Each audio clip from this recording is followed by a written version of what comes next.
નમસ્કાર મિત્રો, આપણે એલવીઆર માર્કેટિંગ લિમિટેડની પશુપાલન ડિપાર્ટમેન્ટની ટીમ આજે દિયોદર તાલુકાના રોટીલા ગામે પહોંચી છે. જ્યાં આગળ એક જાગૃત આપણે પશુપાલક મિત્ર છે. તેઓએ આપણા પશુપાલન માટે જે પોતાના પશુ માટે આપણો જે મિલ્કોફેટ પાવડર આવે તે પોતે યુઝ કરેલ છે અને લગભગ 15-20 દિવસ સાથે ચાલુ કર્યાના.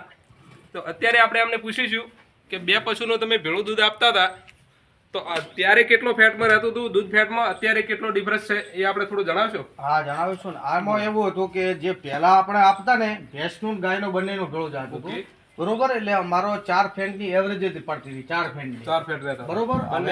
બંને મિક્સમાં ઓકે. હાલ 4 ફેંટ ને 9 દોરા આવે, વત્તા 5 ફેંટ ને 2 દોરા આવે, ઓકે. કમ્પ્લીટ 1 ફેંટ નો વધારો થયો છે. એટલે આ છાણવાથી એક ડબ્બો હજી પત્યો જ છે, 20 દિવસ થયા એમાં. એક બોટલ પતી છે એની અંદર તમારે 1 ફેટનો ચોક્કસ વધારો છે. જોવા મળે તમને. પાકો. તો આ પ્રોડક્ટ દરેક પશુપાલક મિત્રને વપરાય યા ના વપરાય?